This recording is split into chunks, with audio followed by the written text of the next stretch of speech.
We're holding in the Nefesh HaHaim Sha'ar Gimel. We're in Perek Beis, and we've been talking about HaKadosh Baruch Hu as Mekoimo Shel Olam. Ha'olam eino mekoimo, elahu mekoimo shel olam. The world doesn't contain God, God contains the world, so to speak. And we've had two comparisons. We've talked about space, that space holds content, that there are things in a particular place. There's, coordinates on the X, Y, and Z axis, which describe a particular place, and that place could have things in it. So Hashem is every number on the X, Y, and Z axis. He's everywhere, and Kaviyachol within him, everything else that exists is within him. The other mashal which Chazal used and the Nefesh HaHaim has been describing is the way that the Nefesh fills the body. There's no part of your body that doesn't have your Nefesh in it. If you cut your finger, so you bleed, and Hadam hu Nefesh. So the Chazal have it. It's Gemara in Brachos and elsewhere that Kashem She'an Nefesh memale kol haguf kacha Kadosh Baruch Hu memale kol ha'olamos. And there's nowhere, free or absent of God's immanent presence. So that's where we're coming from. We're continuing in this chapter.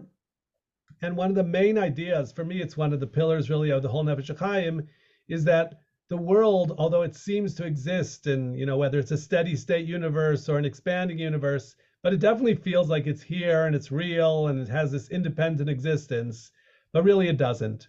Really, Hashem is breathing existence into it constantly. And the Nefesh HaHaim, it talks about it in, I would say, tens of places. Kach kein afsha oilam kulo murgash v'nidme k'metzius b'fnei atzmo. The world feels like an independent place. Hu yizbarach shmo hu mekoimo she'ilmale hayamakom b'rtsoino lishavois oilamos. If Hashem didn't have it within His will to give constant existence to the world and everything that exists, ad achas kama v'kama sheyu kulam kelo hayu. Everything would be as if it had never existed. So again, it's Hashem's ratzon which gives constant existence to everything that does exist. Now here we're at a very sensitive point, because you don't want to say, therefore nothing exists, and we don't really exist. And this was a threat which Reb Chaim definitely saw, and I believe it was actually one of the motivations for him writing the Nefesh HaHaim. And I'm going to now tell a Hasidic story, and this is very meaningful for me. You have two Hasidim, and they're going on a business trip. They're going to the factory where they make the yash, the schnapps, the whiskey, and they're coming back through the forest. And it's Friday already. There was snow and they got sort of stuck. The road has gone slower than expected. So they have all these barrels of schnapps on the back of their wagon, but that's all they have. And they hope to get to the next shtetl before Shabbos, but they don't make it. So here they are stuck on the road. So what are they going to do? Two Yidden, it's Shabbos. They have schnapps. So they take out their glass, their becher, and they make kiddush on schnapps, shakol nibidvaro, and that's fine. But what are they going to do for a moitzi? So they say, well, we'll drink the schnapps and we'll pretend it's a moitzi. So, they drink nochel l'chaim, and that's the moitzi. Now they need fish, but they don't have fish. So we'll have nochel bissel schnapps, and that'll be bimkom the fish. Now the soup, what are they going to have for soup? And knedlich, nochel l'chaim, l'chaim toivim l'shalom.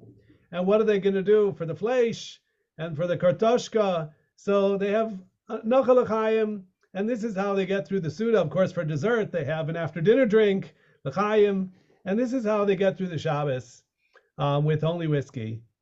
And they recalled, they got home, and they recalled years later their Shabbos in the forest, and they said to one another, that was a really great Shabbos. You know what was missing, though? Was a bissel of schnapps. That's the only thing we didn't have. So I love the story, because there is a place in religion where a person can say, this happened. I don't want to incriminate anybody, but this happened that somebody grew up keeping kosher, and he finds himself now in a totally non-kosher place. And what's he going to do? He's not going to fast. He's not going to go vegetarian. So he said like this, they say it's a pork chop. I say it's a lamb chop, and I'll eat it. And the same way the Hasidim could turn the schnapps into anything, so too you could say, I'll turn, the treif into kosher, because nothing really exists anyway. It My only exists. father-in-law, did exactly that when he was in Korea. It's That's the kind of exactly case what I he was did. thinking about, Shimon. I know other people who did stuff like that. Like, what are they going to do? They're in Korea and they're not going to fast or not eat meat, so they'll say that it's kosher. So yeah, and again, it's a very spiritual thought. God is constantly bringing the world into existence. So if God wanted this pork chop to be a kosher lamb chop, it could be. So all we have to do is believe it, and then we could eat it.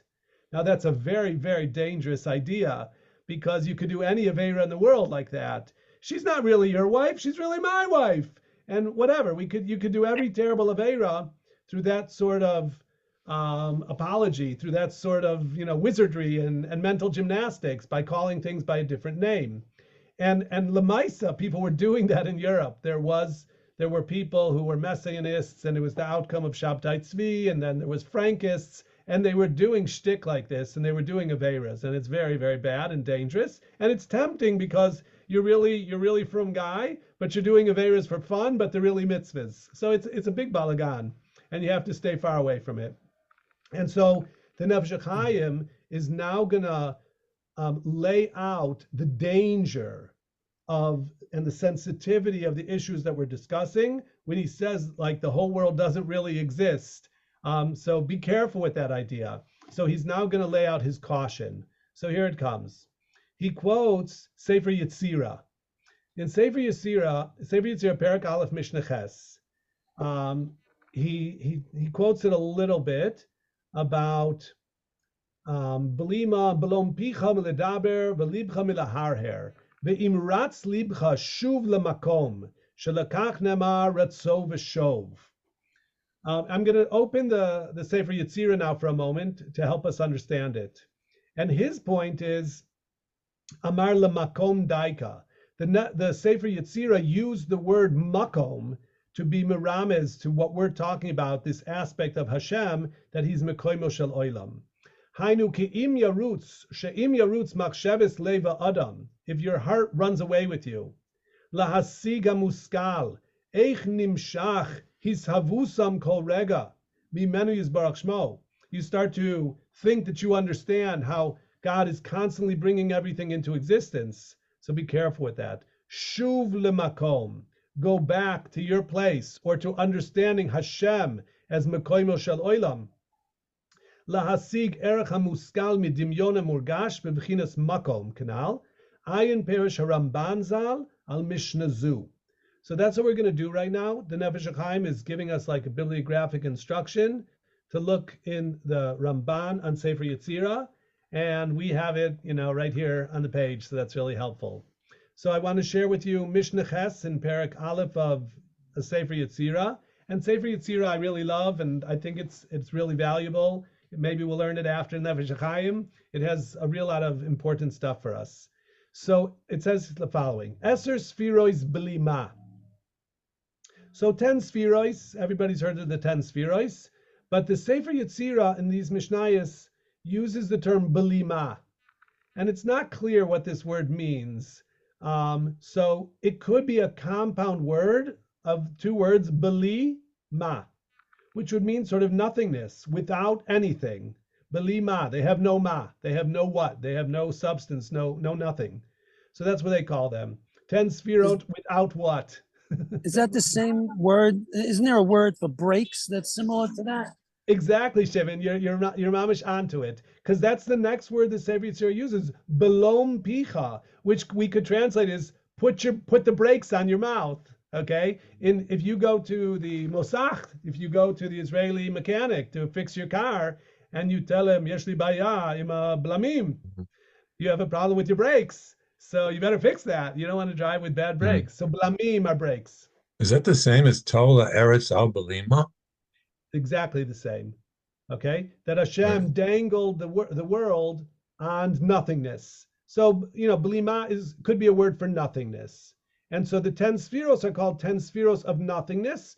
The basic idea being that of course, there's no real substance to them. They're divine emanations, but they're certainly not physical. So that's why I would say they're called blima. So good evening, Jay. So that's Eser Spheros blima. And so now the Sefer Yetzira is saying one of the approaches and your attitude towards learning these esoteric ideas of the Kabbalah should be to put the brakes on your mouth. Belom picha miledaber, don't talk too much about it. Belibcha milaharher, and even don't think too much about it. You have to sometimes put the brakes on your thought process not to get into trouble. Beimratz libecha, and if your heart runs away with you and you get some sort of, let's say, heretical ideas or something like that, shuv lemakom, go back to a place of refuge. Shelekach namar ve'achayois ratzo v'shov. And this is beautiful. This is from Yechezkel, that this is in the Maaseh Merkava. When Yechezkel saw in the Maaseh Merkava, he sees the chayois, and how does he see them? Udmus achayos mar'ein kegach le'eish boarot kemara halapidim hi misaleches ben achayos v'noga la'eish u'min ha'eish yotze barak. So again, this is very esoteric. He's seeing something like burning coals of fire, the fire suggestive of torches, kept moving about among the creatures, the chayos, and the fire had a radiance, and lightning issued from the fire. Ve'achayos ratzo v'shov kemarei habazak. And they're dashing to and fro, the chayos, like, I would say, either flares or even like lightning, bazak here. So there's these flashes of movement of a ratzo v'shov, running and retreating, going to and fro. And it's a very important idea in the study of Kabbalah and esoteric ideas like this. We use this principle of ratzo v'shov, like go 2 steps forward, but take 1 step backward. Be careful. You don't want to get like drunk. The Rambam uses a comparison. It's like eating honey. If you eat too much honey, you'll get a bellyache. So eat some honey, but then come back and have some bread. So ratzo v'shov, go run forward, but then come back. And that's describing even the chayos hakodesh, even these, like, let's call them angels that are carrying the Maaseh Merkava, whatever that means. Even their relationship to Kuchabrichu, to Hashem, is ratzo v'shov. They go towards, but then they can't go too far, too close to him, or they would be nullified by his light and the holy fire. So they have to be ratzo v'shov and then to retreat. They're going to and fro. They're drawing near and then backing up. And so that's an important concept, to always keep your grounding, not to get dizzy or drunk with the heights that you might ascend in a mental way. Control yourself, control your mouth, and even control your mind. So this is a Mishnah on Sefer Yetzira. Upon this matter, the covenant was founded. So again, the Nefesh HaHaim told us to see the Ramban, his commentary on this Mishnah. So that's what we're doing now. Belom, which we said is to break, B-R-A-K-E. Perish kemo edyo livlom, kemo shekasuv ein dorshim. Af b'mashe horshet litbonan, even the things that you're allowed to contemplate, al titen et picha lahachti et b'sarcha. Don't get ahead of yourself. Don't let your mouth get you into trouble. Mishum shenamar kvoid elokim hester davar. There's a certain aspect where kvoid elokim, it's the honor of God, not to say everything you know, not to bring it down and put it out there. Kvoid elokim hester davar, to keep some things hidden. So that's important. Kmosha amru kol shelo chasal kvoid koino roilo shelo bala olam. A person who doesn't have proper respect for Hashem, and he's throwing around the secrets of the Torah on very esoteric things in a, let's say, disrespectful or not sufficiently respectful manner, it would have been better had he never been created. So again, this is just a word of caution. And be careful even of your heart. V'libcha milaharher shelo lidamot hanistar legalui. there's a pasuk in Eov that says, "Mi bisari echze eloka." From my own flesh, I can have insight into the divinity. Mi bisari echze eloka. And the Mukubalim use it. The Ramak uses it, and it's definitely a concept. You can learn things about what's going on above, like the Adam Kadmon and the Tzura of the Spheros, by what's going on below. And yet, the Ramban here is cautioning us and saying, don't be too quick to compare that which is hidden to that which is revealed, because of course there are great differences. V'im ratz libcha, and if your heart is running forward in order to make such comparisons, shuv lemakom ledavara musag shetarishai laharher bo. Go back to the basic ideas that you're allowed to think about them. In other words, regain your grounding. Val davar zen nichrat brit, and there's a covenant about this. V'lekach nigla hadavar kedei she'koyach listakel ledaver bo ulaharher. So there are things about the divinity that we're allowed to talk about, we're allowed to think about, but then there are things that are beyond our capacity. They're mufla, they're like a pella, they're a wonder, they're an unsolvable puzzle of things that we simply cannot fathom. Kimikoyach hadavar shu nikra brit, shu miyached atmurois, bekoyach echad yechol lahakir, she'ena nistar, okay, those are hard words, but he does conclude with the idea that the nistar, the stuff we can't know, is a total unity. Achdut gemura. Hashem is ultimately, again, we talked about, we don't really know Hashem's essence and can say nothing about it, but here the Ramban uses a term, achdut gemura, an absolute unity of, it's simple, it's not different parts and different spheres. No, God is an achdut gemura, a single unity. And we refer to that twice a day. When we say Shema Yisrael, Hashem Elokeinu, Hashem Echad, Echad is really serious. He's one and only. There is no two. It's all one. God is one. He's the one and only. He's the one and there's no other. And he is achdut gemura.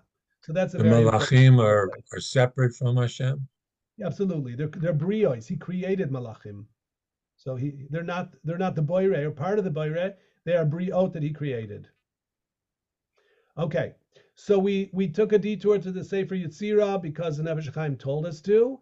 And again, this is all about sort of putting boundaries and context on our ascent into these esoteric ideas of Mekoimo Shel Olam and Hashem, and we have to be careful, and we use this principle of Ratzo V'Shov, of run forward but then come back.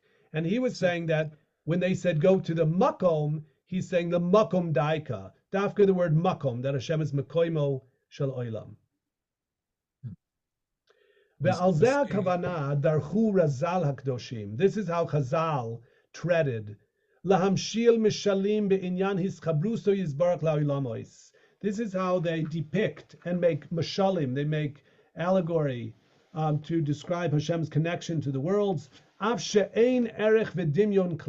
Even though really it's impossible to make a fitting mashal.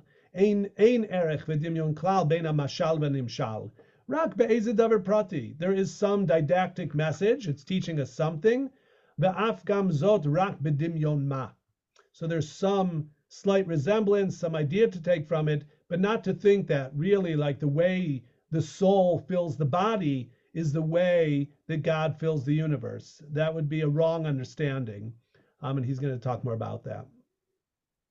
Kegavna dabar nishmasa ribon almin leisle shem yedia velo asu yedia ele bechol stater shel tanusei o hachi leisla lenishmasa el bechol star shel tanusa leis ever panui mina bekol inun shmain vekinuyin iskare anchen kol almin lis chaza shel tanusei alayu af hachi nishmasa el shel tanusa de kol evarim de gufa amtila legabe lav de idmele ihi beatzma. We're not comparing the evarim of the body to Hashem in any way. The hu bara la idme legabi shel tanusa dila al kol every gufa aval lo b'mila achra. So he's actually quoting, Zohar here, that the Zohar itself is sort of walking itself back. There's a comparison between the soul and the body to God and the universe. But the Zohar is limiting that and saying, we don't really mean that God is like the soul to the body. There's just a certain comparison that we're trying to reference. V'chein kol hadvarim shemanu razal, sham be'inyan hizdamuso yizbarach la'neshama beguf. This whole comparison between Hashem and the soul in the body. Hakol hu rak al inyan hispashtuso yizbarach shmo, v'ilamos umimala mishiltanuso aleihem. It's only Hashem's the way he's filling them and the way he's ruling over them. Shirak bedavar zeh levad mizdamin be'inyanam. Only in that respect is there a comparison. V'kein ramzu betikunim amru dishtama kale v'dibure min karsayu malachaya v'shmaya v'ara dishtamuden le v'kol ila v'tata kenishmesa d'shotuse v'kol gufa afilu be'ever ze'era v'leis ever panui mina. So he's saying here that as the soul neshama rules over the entire body, even the smallest limb, your pinky, and no limb or organ is vacant of it, so too there's nothing in the world which is empty from God's presence. Male kol haaretz kvoido, right? Leis atar de panui mine. There's no place that's empty or unoccupied by kvod Hashem. Daik ba'omro kanishmesa de shiltanusa. So again, this language is carefully chosen. Umamela nishma shegam bezeh ha'inyan atzmo. So even in this very comparison, shedimu hazal, that Chazal said this, lo hushvu ba legamre, but it's still not a one-to-one comparison. Ki afsha amru ma she'amru, ma nishama maleas kol haguf. Just like the neshama fills the whole body, afa kodesh baruch hu maleas kol ha'olam. That's a Maimer Chazal. V'kein mashikaz v'Maimer kenishmesa v'leis asur panim u'nei. There's no place empty of God. V'sham v'kol ever ihu havaya v'leis asur panim u'nei kenishmesa dishtaka v'kol ever v'ever degufa. Like the soul is found in every limb of the body. Still, ein inyan milui hakadosh baruch hu es ha'olamois ki inyan milui haneshama et haguf. It's not the same. She'im kol zeh, gam haguf yeshno la'atzmo, chotzetz b'faneha. Think about your neshama, which comes down. We've talked about it coming down through all the worlds from the kisei hakavod, and then your body seems to be a boundary and a mechitza to your soul. Your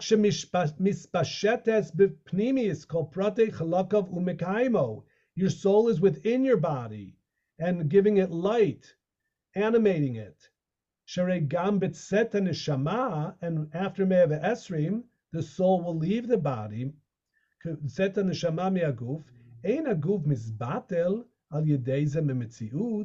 yet the body won't disintegrate immediately. Okay, there is, of course, a disintegration process. But the body will still exist even when the soul's not in it. Aval Adon kol yidbarach shmo, hu malei es kol ha'olamois v'nivroim. But God, He fills up everything, the worlds and all the creations.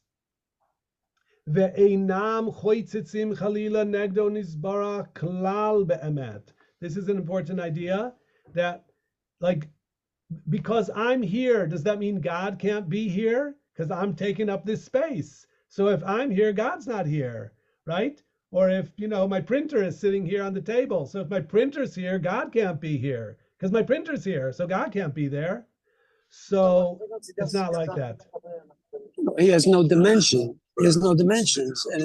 And he operates and exists on a different plane that we can't even contemplate. So it can't be compared. Absolutely. So the Nefesh HaChaim's lashon is that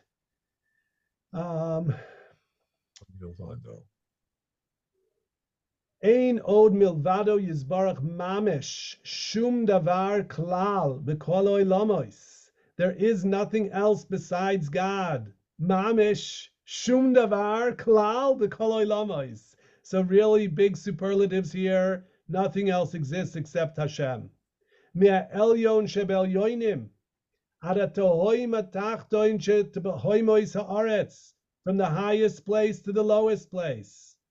Ad shetucha loymar she'ein kan shum nivra ve'olam klal rak hakol mole atzmus achdusoi hapashut yizbarach shmo. Again, very big theological statement about the omnipresence and the absolute unity and the singularity. There's only God. God is everywhere, and he's the only thing that exists. Ein od milvado k'pshuto mamish. Okay? So again, really But powerful that includes the evil. But that includes the evil. Yeah, you got to deal with that. Which is, so you're absolutely right, Shimon. What do you do about the existence of evil? Okay. What about inanimate objects? Stones. Yafeh, everything that exists, right? Where do you put everything that exists? So he has an idea. I like this last way that he puts it. He says, "V'ayin rokeach b'sof shorish kedusha sayichud zal avzel shan haboyre einot tzarich lemakom umachon ki haya koidem kol heyot ve'ein kirot ve'akorot chotzitzim lefanav." There's no walls or boundaries that are choitzets, that create a barrier to God penetrating or God existing in every circumstance, in every place, in everything. Okay? Ki lo haya boire davar shu mazik kenegdo. And he gives a reason, a really interesting reason. Remember, if we understand that everything exists was created by Hashem. So he created it. So he wouldn't create something that limits himself or that damages him, right? For he would not create anything that would limit him. Shemazi kenegdo. So despite the fact that you're here and I'm here and there's a whole bunch of stuff and there's a giant universe full of stars and planets and everything else, but there's leis asar de pani mine, but there's no place that is void of God's presence. And really, his existence is the one true, simple, and only existence. And everything else is, he's given existence to it, and we have to relate to it the way he wants us to, and so forth. But there's definitely a tension here between, on the one hand, that God is everything, okay, but there's something called pantheism. And we are not pantheists, okay, to say that everything is God, okay? That's not a true statement. And yet we're saying, Ein od milvado, kipshuto mamish, right? There's nothing but God. So this is a sensitive philosophical topic. There's another term, I'm actually going to put it on the screen, called panentheism. Different than pantheism. Let's see if I got it. Nope, I didn't. Okay. What is it when you believe in more than one deity? That's Polytheism. Poly. Okay, well, I mean, when you think about it, when you think about the contradictions of, good and evil, it's more intuitive that man, especially, I mean, now we don't think this way, but like, especially ancient man would think that there's a deity of the good and a deity of the bad, of the evil. To think that it's all one is a tough concept. It's radical. Yes, it is. And Shimon, there's a real lot of stuff in the Gemara that we're careful to dafka show ein shtei reshuyot. So the idea that there are shtei reshuyot, there's a force of good and a force of evil, which is like the Zoroastrians. They have a god of good and a god of evil.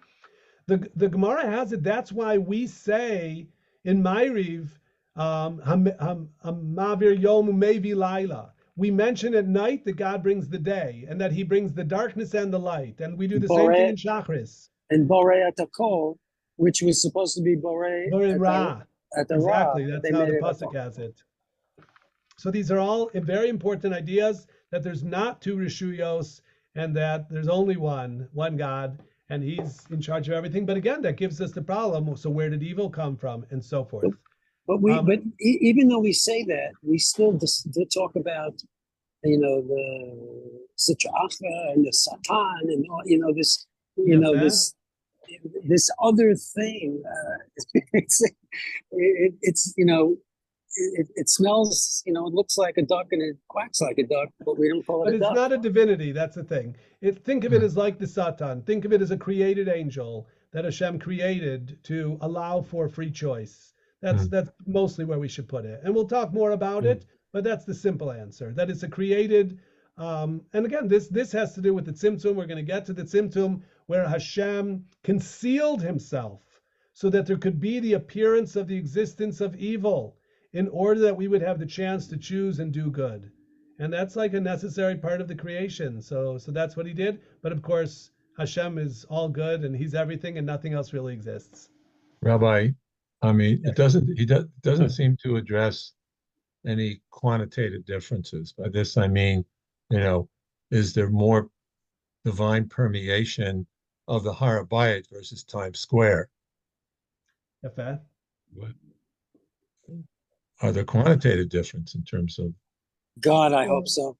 I guess can't because that would be limiting also. You'd say, well, Times Square doesn't get that much, divine emanation because it's Times Square. So, and yet there's something called Kedushas Beit Knesset, for example, right? Where you can't behave in shul the same way you behave in your dining room. Har HaBayit.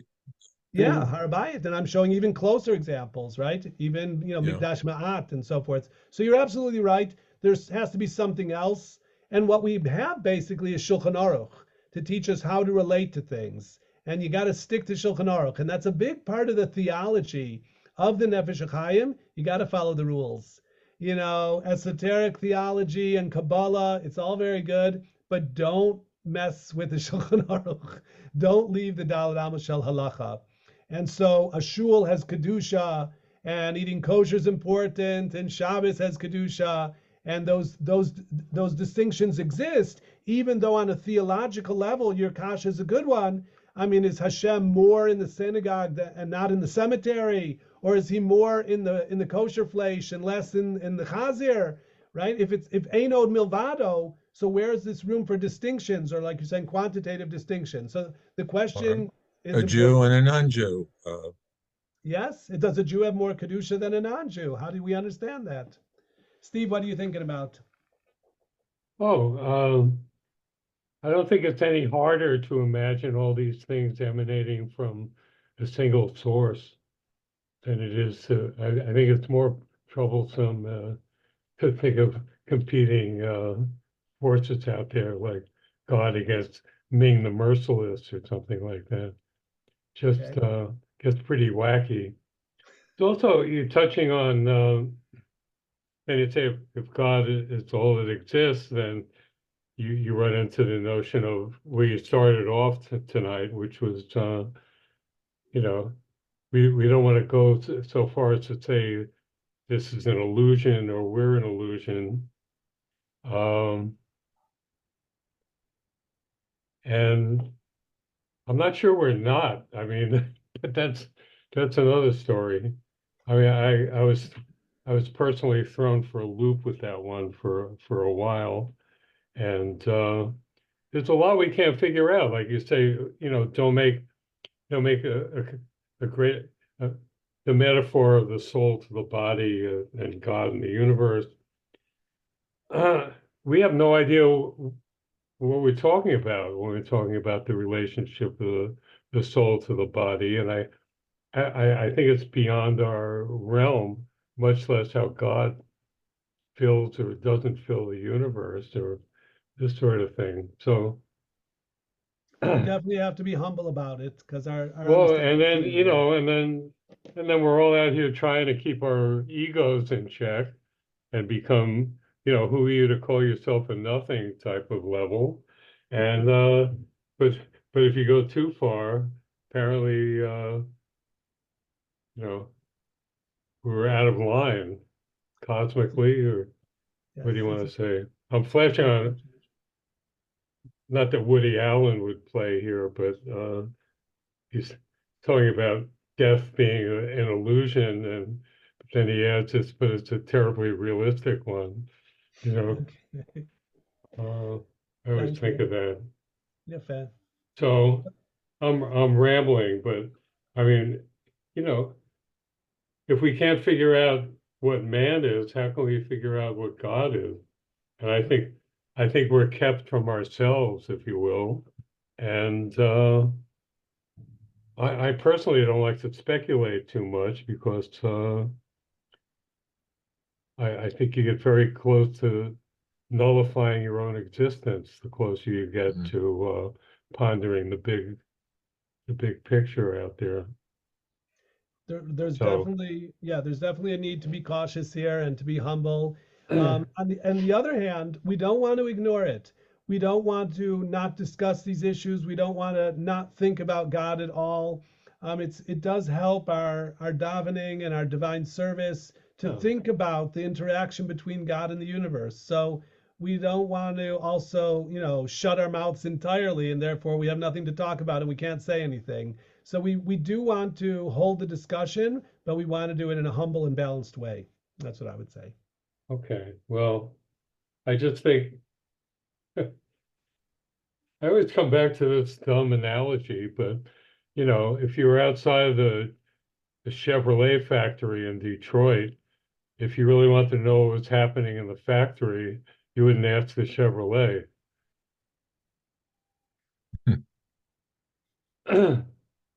Okay.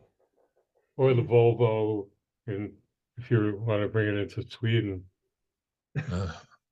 Okay.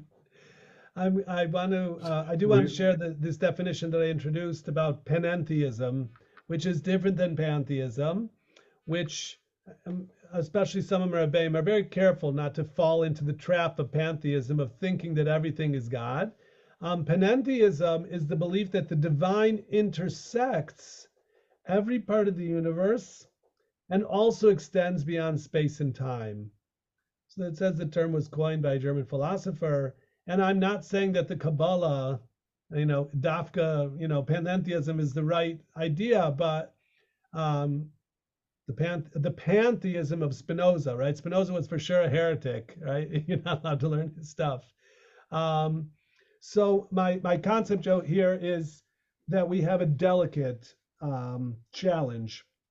On the one hand, Einod milvado kipshuto mamish, God's existence is unique, and it's the only true and real existence. V'leis asar depani mine, and there's no place that is absent of his presence. He is memale kol almin v'tsoivev kol almin. He surrounds all worlds and he fills all worlds, and he is mekoimel shel oilam. And yet, you and I are here, and we have a job to do, and there's rules about how we do it, right? Sof davar akol nishma es Elokim yirav etz mitzvosav shmor. You got to have yiras Hashem. You got to follow the mitzvahs, and this contemplation of how to understand these very sensitive ideas, we use this procedure called ratz v'shov. We do go forward. We do try to investigate and talk about the upper realms, but we're careful. We also know how to put the brakes on our mind and on our mouths, that we shouldn't, go off the derech or get it wrong. So that is what I wanted to share tonight. I'm thanking everybody for being here. Take good care, and we'll see you again. Yasher Thank you. koach. Bruchim Sure. tiyam. Well, Take care.